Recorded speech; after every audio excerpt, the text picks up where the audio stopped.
దేవుడు ఎంతో ప్రేమతో తన లేఖనాల ద్వారా, సేవకుల ద్వారా, పరిశుద్ధాత్మ ద్వారా ఆయన్ని గుర్తింపును బయలుపరుస్తూ ఉంటే చాలాసార్లు మనం దాన్ని ప్రక్కన పెట్టేసి మనుషులు ఏమనుకుంటున్నారో, వాళ్ళేమనుకుంటున్నారో, వీళ్ళేమనుకుంటున్నారో అనే దాని మీదే ఫోకస్ చేసే కదా నువ్వు విచారపడుతున్నావు ఈరోజు. దాని గురించే కదా నువ్వు అతి తీవ్రమైన ఇబ్బందులు పాలవుతున్నావు. Stop thinking about those things, think about God's power, the identity that you have in Christ. మనుషుల్ని సామర్థ్యం తక్కువ చేసి మాట్లాడచ్చు, మనుషుల నైజమే అది.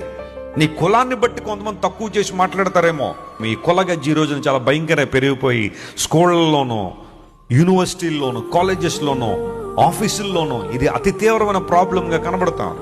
మన ఆదివారం కూడా నేను మెన్షన్ చేశాను, 2 నెలల పసికందు నేలకేసి కొట్టి చంపేశారంటే దేశం ఎట్టిపోతుందండి. గర్విస్తున్నాం చాలా విషయాల్లో. భారతదేశం ఎకానమీ పెరిగిపోతుంది, మన డిఫెన్స్ పెరుగుతూ ఉంది, మన మోడీ గారు నెలకో ట్రిప్ ప్రపంచంలో అనేక దేశాలు తిరిగేసి సంబంధ బాంధవ్యాలు చాలా అద్భుతంగా పెంచుకుంటున్నారు అని చాలా గర్విస్తున్నాం. కానీ మరి ఇలాంటి సంఘటనలు ఎంత బాధ కలుగు చేస్తున్నాయి. కులాన్ని బట్టి ఒక కుటుంబాన్ని వెలివేసి ఆ చంటి బిడ్డను చంపేసిన పరిస్థితి ఎంత దారుణం. ఇలాంటి బయటకు వస్తున్నాయి కొన్ని, కానీ రాలేనివి ఉన్నాయి. మనుషులు నీ సామర్థ్యాన్ని తక్కువ చేసి మాట్లాడతారేమో, కానీ never lose your identity in Christ.